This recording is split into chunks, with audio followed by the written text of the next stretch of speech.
The oil extractor here from Harbor Freight doesn't have a probe smaller than a 1/4 inch OD, so I'm going to go ahead and make one here. Okay, here's how I made a smaller diameter extractor probe for the Harbor Freight oil extractor number 46149. It comes with probes that are up to a 1/4 inch diameter. What I did, when I got the unit, there was a couple extra fittings, and one of them that came with it is this fitting that the diameter here on this, I believe, is around a little under 210. Let me center that. It's about 210, and what I did is I got some hard emission hose here. The smaller diameter hose is 3/16 OD, or 4.8 millimeters, 4.76. So that's the smaller diameter probe. It's 3/16 for some engines that have a very tiny dipstick hole. It'd be better to use the bigger hose you can get in there, but there's some that are very small. So what I've got is I've got a piece of emission hose that's 3/16 OD, and then this transition piece is 1/4 inch OD. Now I heated this up with the hair dryer, and then went ahead and put some soap on it over here, and then forced this in here. And then I took this piece that came with the kit and forced it in there. You have to heat it up for a while, like this.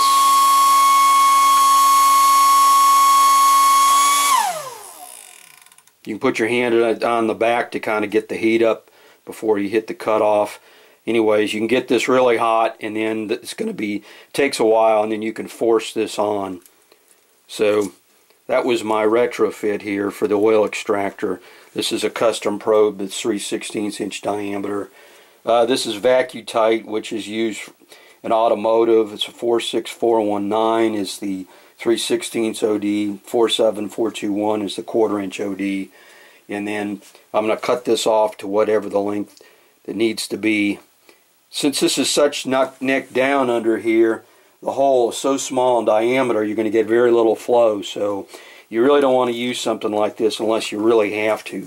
And then if it's only used for one engine, you should probably push this down to get to the bottom of the pan, and then cut off so that it comes up to about here, so you have the minimum amount of length of small tubing under there, because you're going to get very little flow. You might have to extract the oil when it's fairly hot to get any decent flow. It's going to take longer, but there's a few engines that the 1/4 inch OD here will not go through, and so that's what I've got here.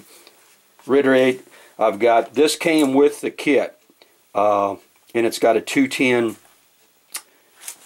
OD on here, and it's not really documented on the instructions. I got this plus a very large one, and I just found it in the box when I was throwing the box away, and so I went ahead and got the idea, let me use this flex hose. Now this emission hose is really hard, so you've got to go ahead and heat it up. You can put it in hot water and try that. That'll work.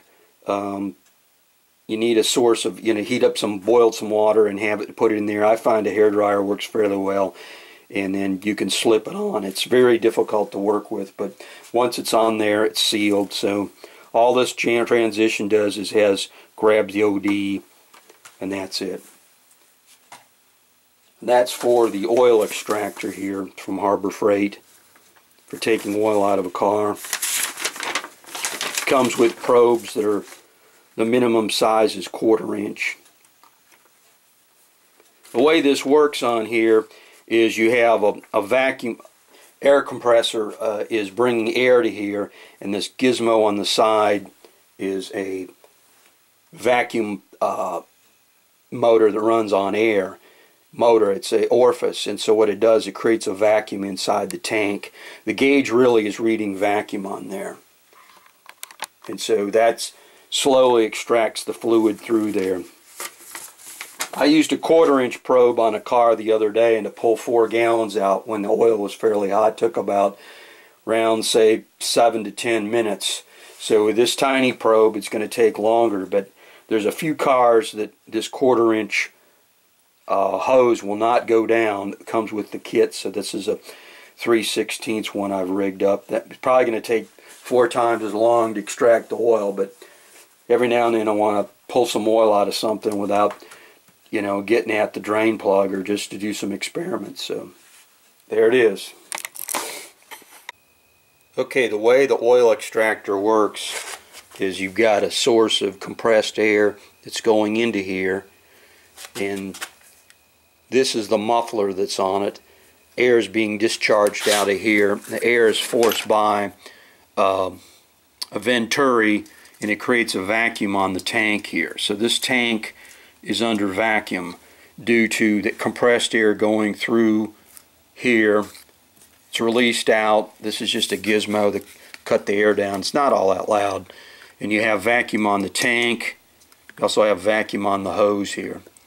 And this is actually a vacuum gauge that kind of reads backwards, so there's no pressure on it. It's atmospheric. It's here, and then when you create vacuum, it goes up, and then this is where you have a very large vacuum on there. So the biggest pressure difference on this tank could be you know, atmospheric to vacuum, so it'd be only 14 pounds. This is a deal that gives the oil level that you have on here.